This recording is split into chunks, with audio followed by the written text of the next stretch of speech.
think we're live. Good morning.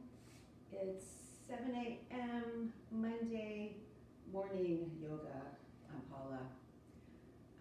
I didn't give you any advance notice, but if you have 3 blankets, that would be great. Firm blankets. If you don't worry about it. A wall. So I have just this amount of wall right here that I'm using. It's about maybe 2 feet long. If you have a yoga block, that would be great. Any kind of yoga block or a book. If you have a yoga strap or whatever else you might have, a towel, a rope. And I don't know if we'll get to this, but I have a kitchen timer, and I often use that for inversions. And so that's what we are looking at this morning. So in the style of yoga that I practice, Iyengar style yoga, we spend a fair amount of time in each practice working on going upside down, and that would be mostly in the form of a headstand and a shoulder stand. Headstand could be at the beginning of a practice, the middle, at the end, but it would always be followed by a shoulder stand. And we're going to play with those today. So that is how we are going to change our perspective. We're going to start off sitting in a pose where you will take your left leg underneath, and then you will take your right leg on top. Try to bring your feet, your heels in towards your body, and try to have your knees lined up. I say try, that may not happen. And you may be thinking about turning off this video right now. Don't get a blanket. Get a block, whatever you feel like you need to sit on, and that may be helpful. So it's left leg under, right leg on top. If you didn't do it that way, that's okay. And just breathe and just start to feel whatever's happening, rumbling around inside of your hips. How that might be affecting your spine, your ability to sit up a little bit taller, and then going back to see how that might affect your breath. So sometimes we can breathe to make a pose, an asana, more palatable, but sometimes as we go into that pose, we notice that it begins to change our breathing. And it could be in a positive or a not positive way. But there's a change in perspective regardless. Good. And then go ahead and unwind and do the same thing on the other side. With your height, a blanket could be rolled up also as a height. So this time it's right leg under, left leg on top. And you may find, of course, that one side is a little easier than the other side. Just information. That's all part of our getting to know ourselves better through the practice of yoga asanas.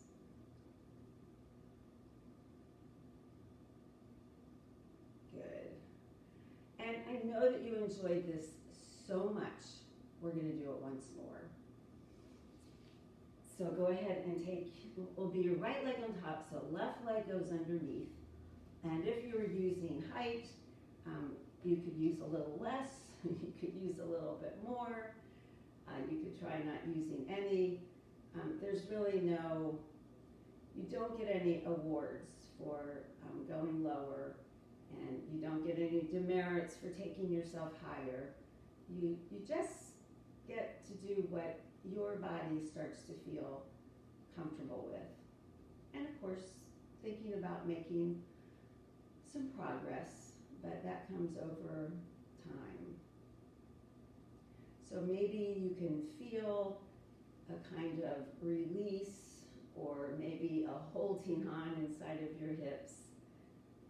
Just notice that and see if at all possible, if you can begin to feel a little bit of a release starting to take place. You might even take yourself slightly forward and then bring yourself back up. And then go ahead and change sides once more. So it will be left leg on top, right leg underneath. And just sit up nice and tall. Abdominal muscles can be pulled in and back. If you've been watching Evelyn's yoga classes, I'm put in kind of a plug because she has been really reminding me about pelvic floor, that action of kind of pulling in and then pulling back at your lower abdominals. And she actually spoke about that the other day, and it's a bandha, it's a lock. And that lock actually helps us to contain energy, but I won't go into that so much, but it was a reminder. It's another aspect of yoga that we work with. Good. And then go ahead and release. And then do bring yourself to a standing position. So we're going to stand now in Tadasana, our mountain pose. So have your feet about hip width apart and feel that same, like when you were sitting on the ground. Can you begin to feel that ability to lift up really tall? Breathing, just let your eyes be looking straight out in front of you, as if you're balancing something on the crown of your head. And then bring your right arm up. You're going to take your left arm underneath. And then see if you can bring your palms together, your fingers together. Wherever you can go is fine. But have your elbows at a 90-degree angle. So not way up here, not way down here. Just that kind of 90-degree angle at your elbow crease. And breathe. And then bring your fingers slightly down. Bring your fingers up so there's some movement in your shoulder joints. So these are ways that we're opening up our hips, opening up our shoulders. Good, and then go ahead and release. And then you're going to bring your left arm up, right arm underneath. Bring your fingers, your palms together or not. That same kind of 90-degree angle, and then move slightly forward, move slightly back. So just using your elbow to move forward and back, but how that affects your shoulders, upper arms. And then go ahead and release. So that brings us to the first thing that I want us to do using our wall. You're going to come and stand at your wall, have your hands about the height of your chest. Place your hands on the wall and then walk back. So as you walk back, your arms are going to be a little bit higher than your head, just slightly, because you want to feel that extension through your arms. Your legs will be directly underneath you, and just allow yourself to press away from that wall such that you are in a 90-degree angle. So unfortunately, I do not have another wall right on the side here, but this is what it would look like. So you don't want your arms lower, you want your arms a little bit more at this level, and you're pressing away at the same time that you're reaching down through your feet, through your legs, so you begin to feel that forward bend. And then from here, go ahead and walk forward towards that wall to come out. And we're going to do a downward facing dog. So we're going to start, I'm going to sit against my wall. And again, if you don't have a wall, then you can just imagine.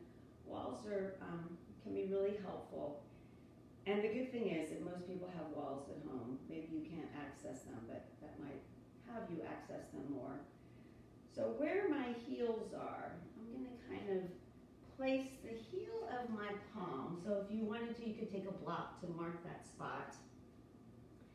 And I might go like another inch forward from there. So downward facing dog, arms, index finger is facing forward. Come up into your dog. My heels are right there up against the wall, so they're at kind of a diagonal. Breathe. And then see if you can pick up one leg and just take it gently to the wall. Pick up the other leg, take it gently to the wall, really pressing through your arms so they're not collapsing. If you find that you need to be further out, go further out, do the same thing.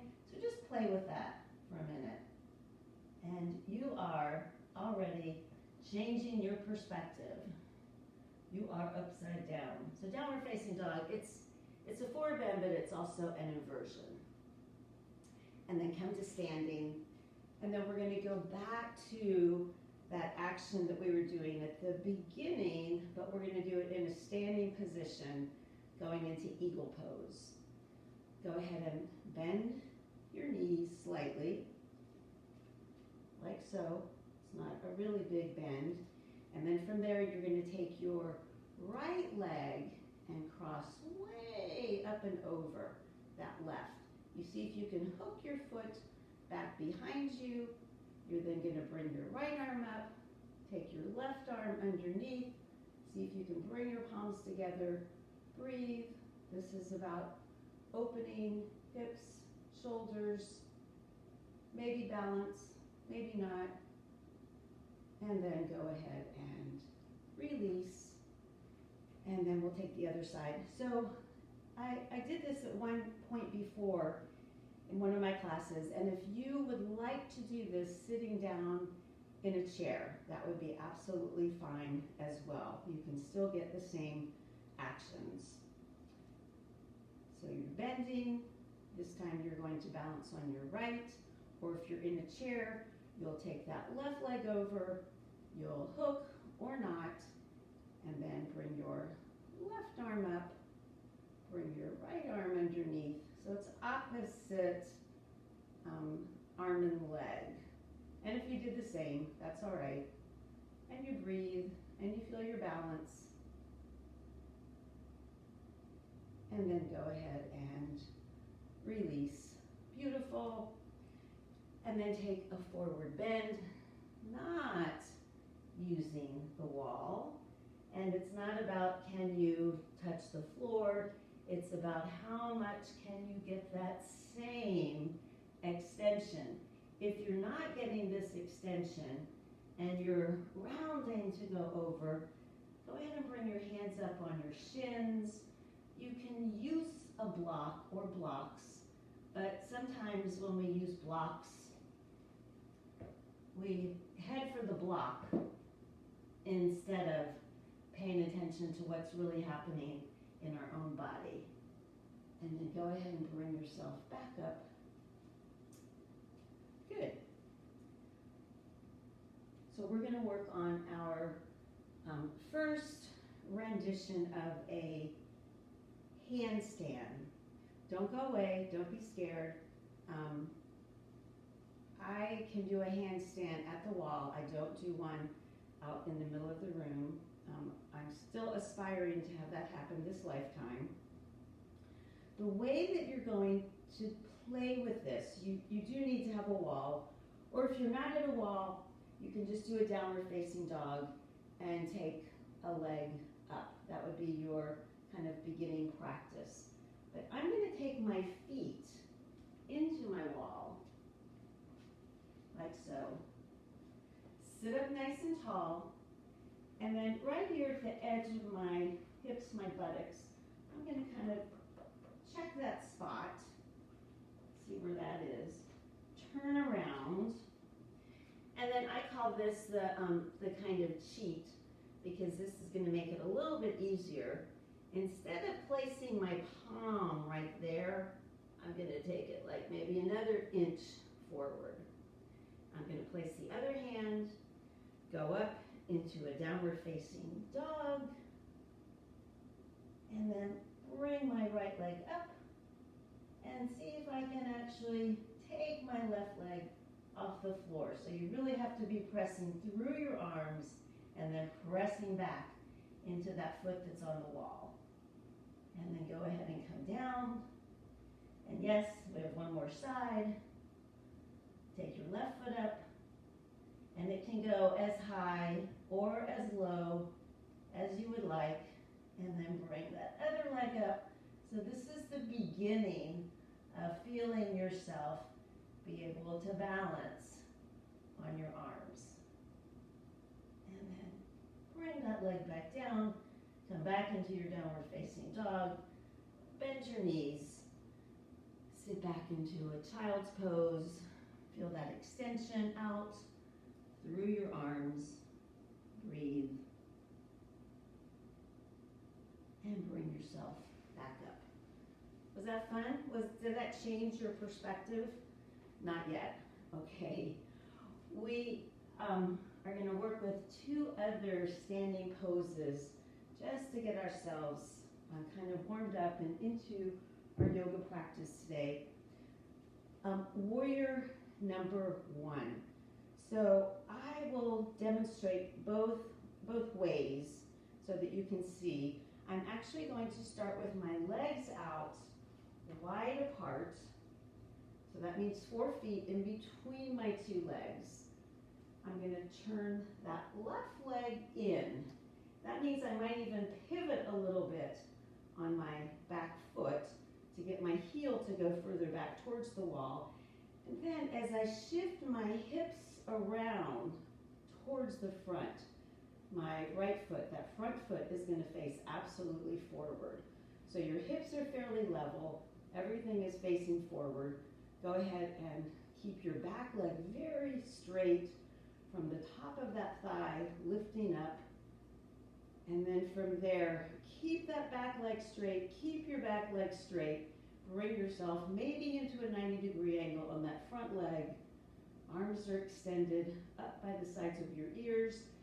And I'm going to say even back. Remember when we had our hands on the wall? We were trying to get the same kind of opening in our chest.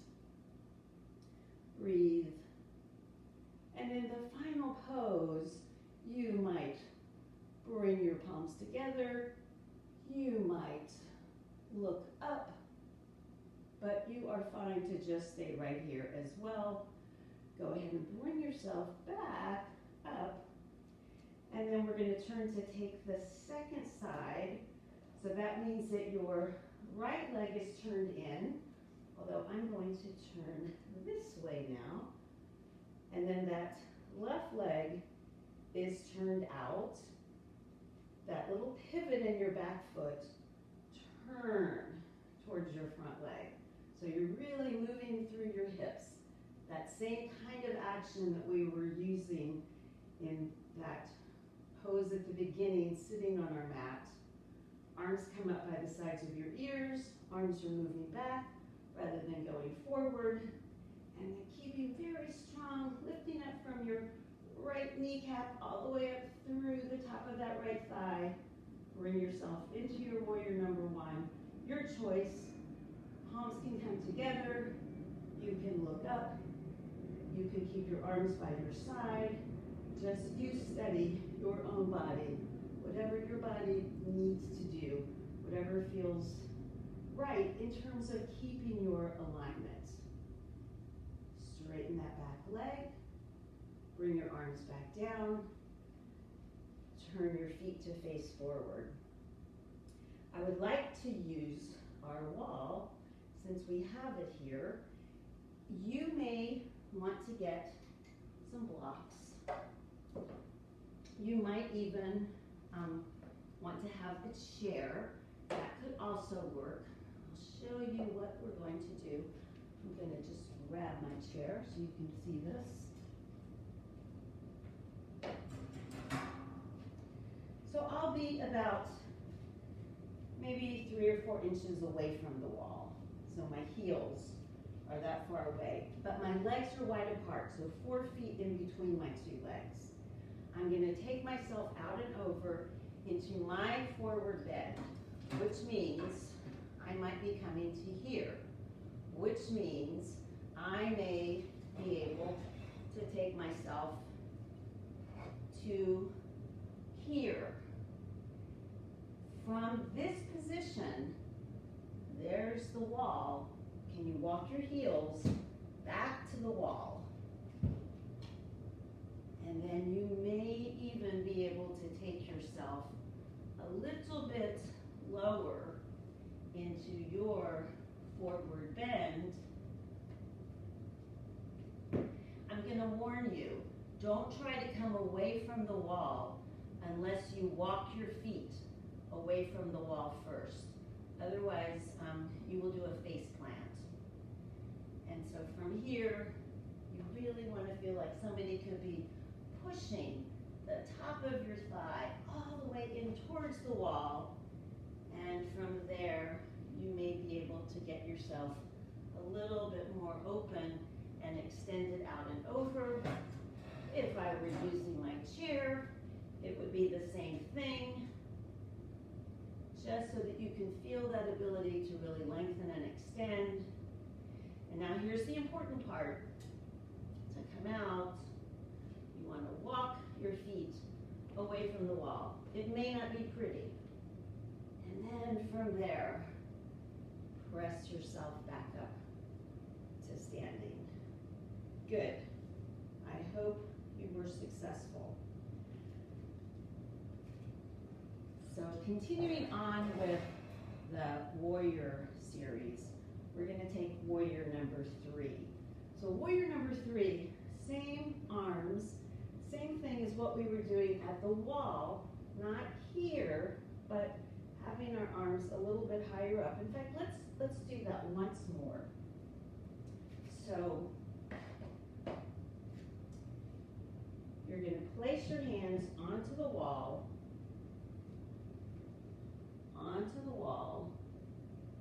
not here, but here, at shoulder level. Your fingers are like maybe even a little bit higher than shoulder level. Walk back. And then from there, you push that wall away from you. Feel the strength through your arms, that openness that comes into your shoulders, that extension through your spine, through your hips. There's no collapse happening. Abdominal muscles pull in and back. Feel that lock, that mula bandha at the bottom part of your pelvic floor.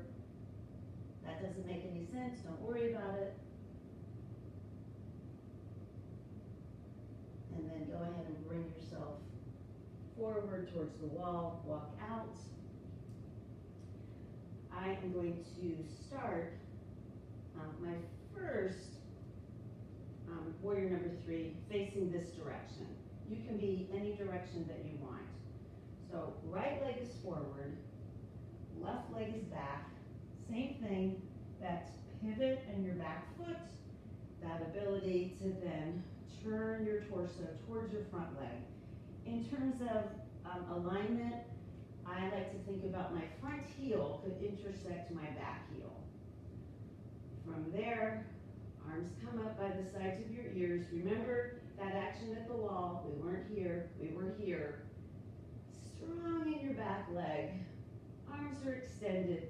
Take yourself out and over without dropping your arms. And then bring that back foot in. And then can you straighten your standing leg and extend strongly back through that left back leg. So you're extending in one direction with your arms, another direction with your leg. Bend in that front leg, bring your back leg back down, come back through warrior number one, come back to standing, arms come down together, and then we'll take the other side. So I'm going to do it this direction now. One thing that I didn't mention, which is actually not so much for looks, but because it will be helpful, your back leg is pressing against the wall, an imaginary wall, just like your hands. So you want to have that same alignment. So it's not a turnout in your hip, it's a straight extension back.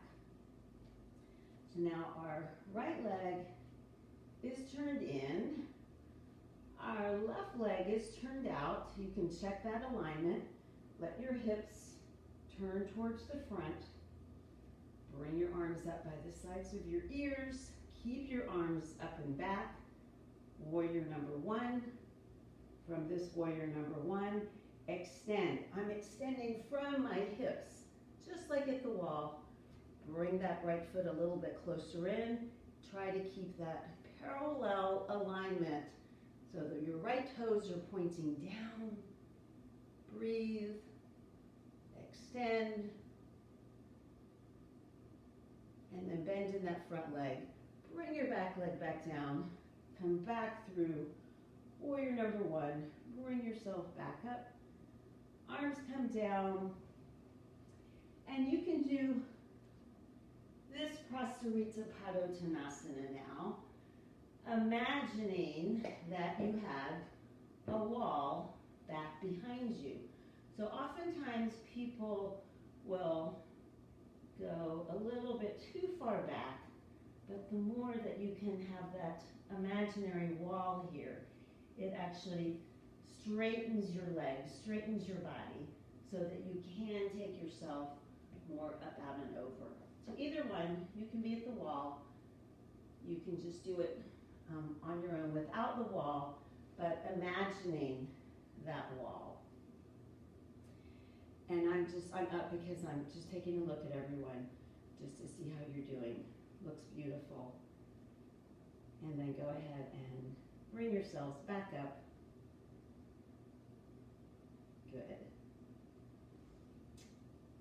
So we're going to try our half handstand. We kind of already done it a little bit. This time we're going to attempt to get both feet up on the wall. My caution would be if you have socks on, you're going to slide, so that wouldn't be a good idea. And just take care of yourself. Same thing, we're going to measure. I like measuring this way just because I feel like it's a little bit better of a determining factor. Right here, I'm going to have my palms go right about there. So I'm just going to take one and keep it there. You can always move them. Palms come down. It's as if you're doing a downward facing dog. So remember, in downward facing dog, our arms are back this way. In a plank or in a handstand, our shoulders are directly over our wrists.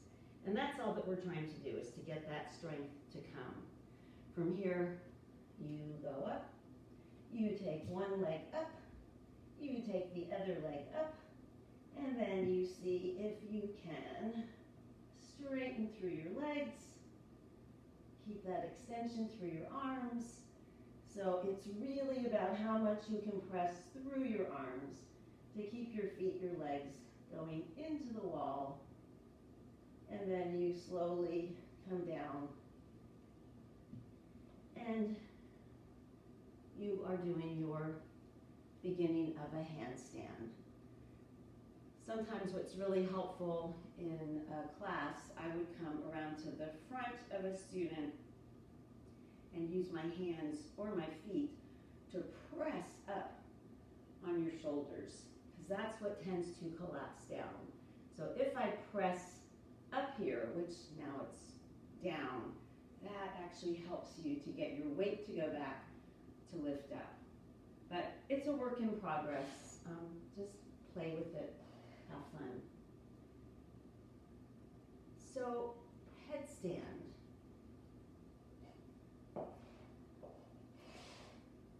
Headstand could be done at the beginning of a practice. Like I said, it could be done towards the end of your practice, but we would do our headstand before we would do our shoulder stand. So I usually take a blanket for the delicate crown of my head.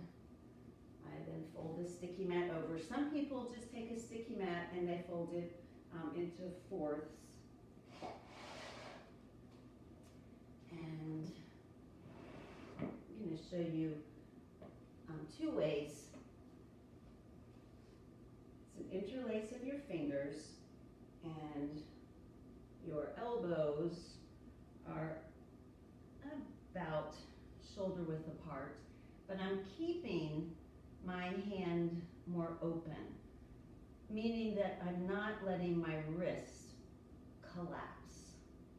So I'm pressing down through the outside of my forearm, I'm pressing down through my wrist. I'm even going to take this little pinky finger that is kind of getting squashed, and I'm going to put it right inside of my hand. But I'm keeping that interlace fairly tight. So it's almost like I could pull it away, but it's tight. You don't have to ever go up into a headstand, and this is just a practice. So from here, can you bring yourself into a downward facing dog? But in this headstand position, downward facing dog, in this headstand position. If you find that you are starting to collapse, knowing that eventually, yes, the crown of your head is on the floor, so you have to be able to stay very tall in your shoulders to get to this point. Yeah? So I'm going to say, just play around with that. And then do change the interlace of your fingers and do the same thing. So you can come up into your downward facing dog position while your hands are in headstand position. Lift up as tall as you can.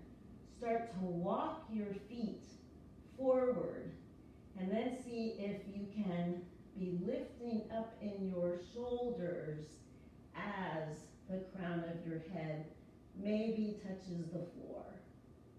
That's where the practice is. Really getting your upper back to open and to get stronger. Yeah? Does that make sense? Okay, if you have any questions about that, let me know, and I will just show you how you would do this at a wall if you were actually going to do your full headstand. So I'm taking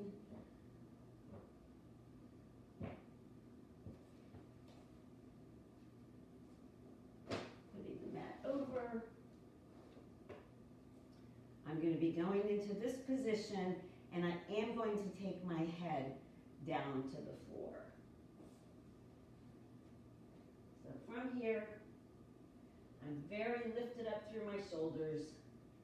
Place my head right there onto the floor. Come up into my downward facing dog.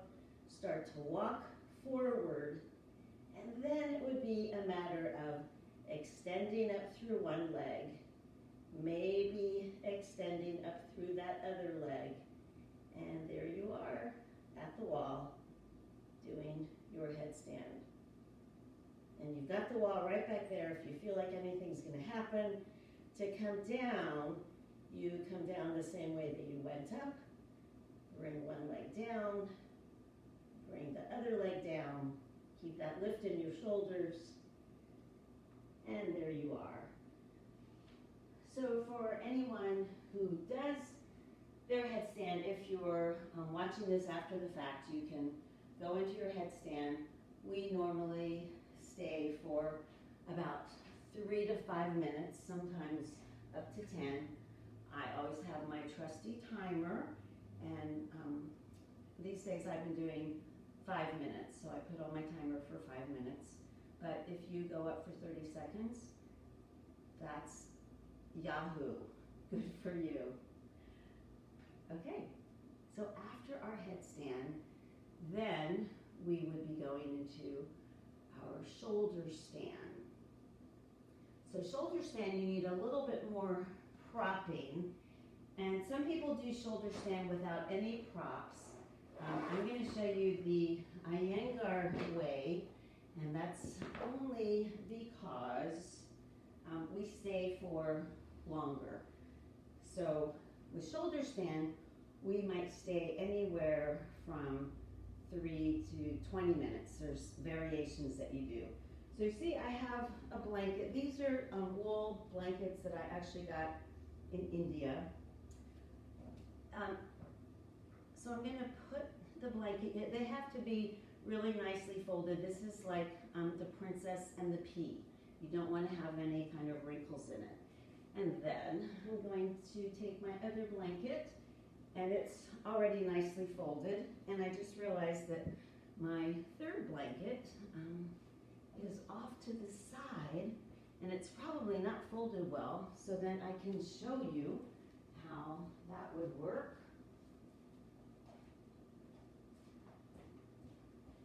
Same blanket, well, not bad. You want to make sure that it's fairly even, and if you notice, I'm putting the edges, the folded edges all together. That's really important. Okay. I personally put a little bit of my sticky mat here. A lot of teachers are not teaching that way anymore because they feel like your hair gets kind of caught. I just like it because it gives me a little bit of cushioning for the back of my skull, but you could also use like a really thin blanket and put that underneath. And then I'm putting my mat over. Again, you may not ever do this, but this at least just shows you. So that would be what it looks like. And this is where your shoulders are going to go.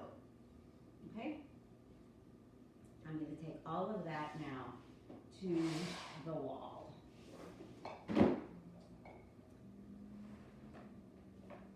Actually, I'm going to show you without using the wall, and then I'll show you how the wall can allow you to do the very same thing.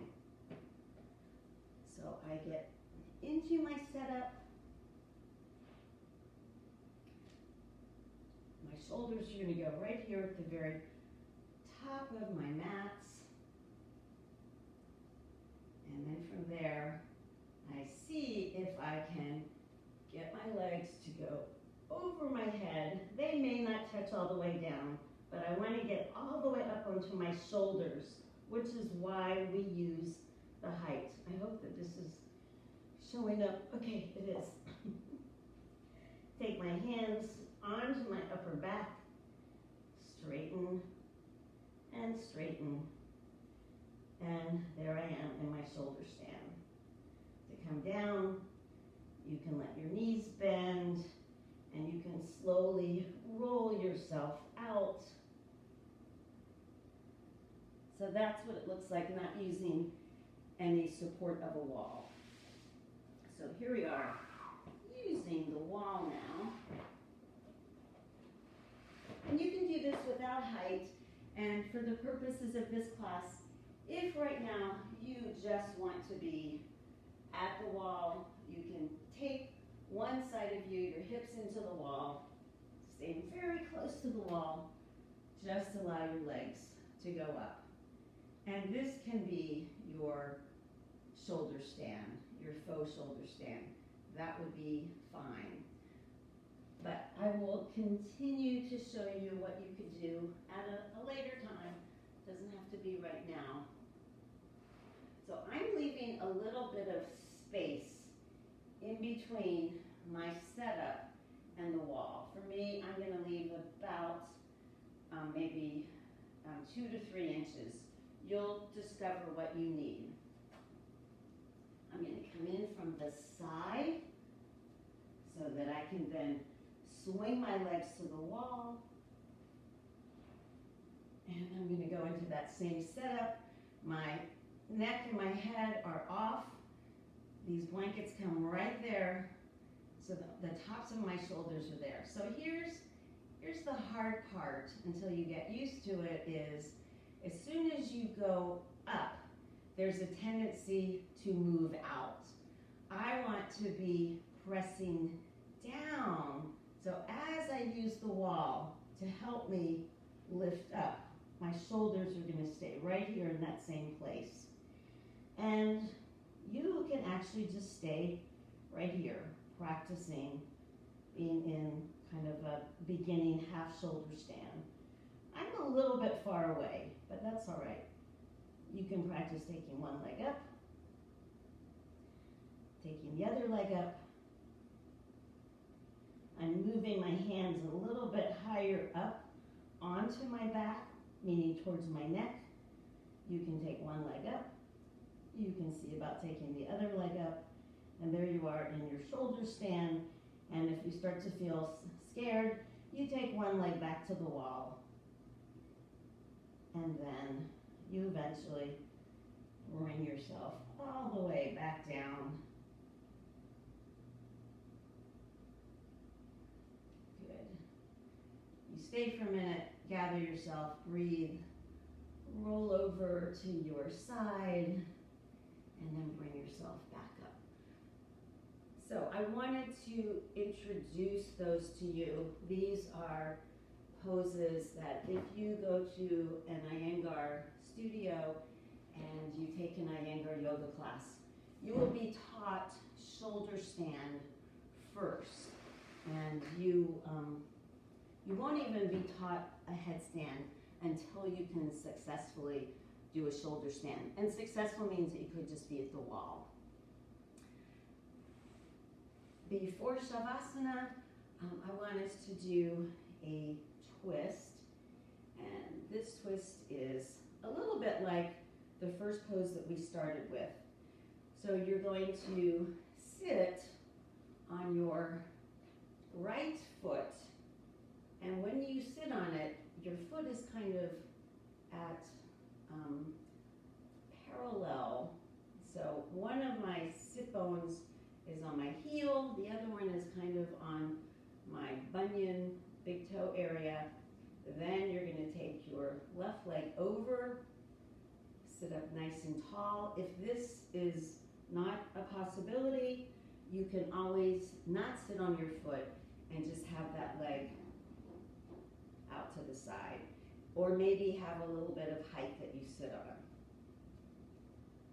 From there, let yourself lift up tall, lift up really tall. Begin to take that twist around towards your right. You can continue to hold on to your left shin, or you can bring your left arm inside, press, and use that to help you get more of that twist both up and around. And breathe.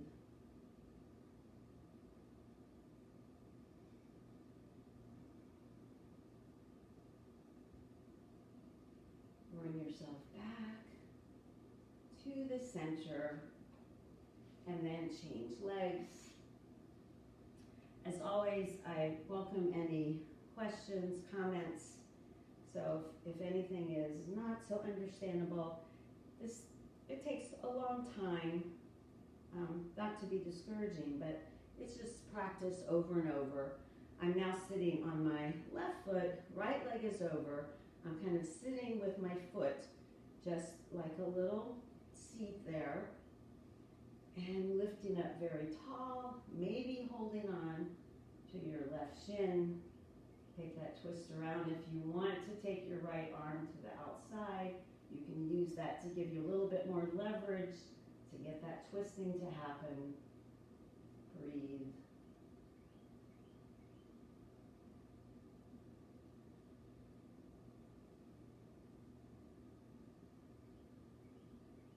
Come back to the center.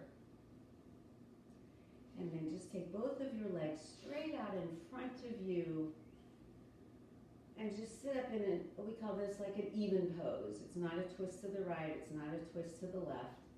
It's just getting ourselves back to kind of a neutral place, which we then continue as you lie down on your mat. I'm going to show you from this direction, and you take yourself into Shavasana. So anyone who feels like their lower back might be bothering them, you can have your knees bent. So I'm showing you right now if you want to see this. Feet are wide, just let your knees kind of roll into each other. Or you can just have your knees bent. Just relax your lower back. If your head is going back too far, then you might want to have a little towel or some kind of a piece of that blanket to put underneath that back part of your skull, your occiput. And that might help you to have a little bit more of a level head. Level-headed. And breathe. And once you've gone into this, if you're someone who bent your knees, you might find that you can now allow your legs to extend out straight, but it's not necessary. Your arms should be about 6 inches away from your body, and let your palms be facing up. That will give you a little bit more opening in your shoulders and through your chest. And just allow your breath to flow freely and easily in and out through your nose.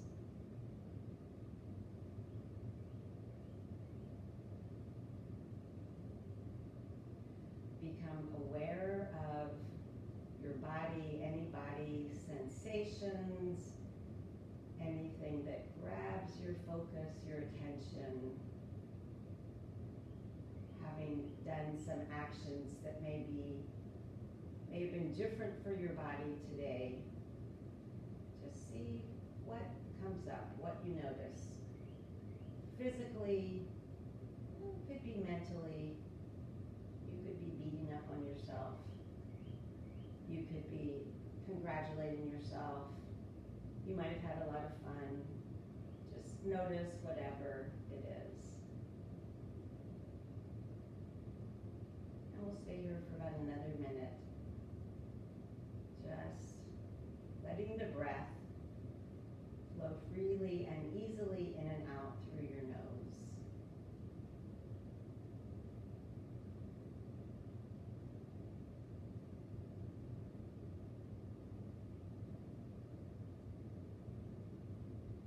Shavasana is another pose or asana that brings us back to that neutral place.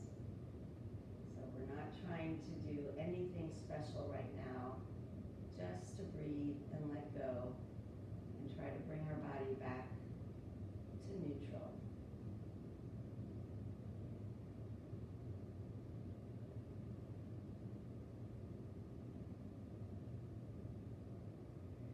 As you take your next breath in, allow your eyes to slowly open. Let your knees bend, bring your feet onto the floor. And then you're going to roll to one side. Stay there for a moment once you get to that side. And then do use your hands, your arms, maybe a little strength through your abdominals to bring yourself back up into a sitting position. Bring your palms together. Namaste. Thank you very much. I will look forward to seeing you next week. As you know, we have lots of other amazing instructors and classes, so please watch throughout the week and come to the JCA and have a great day.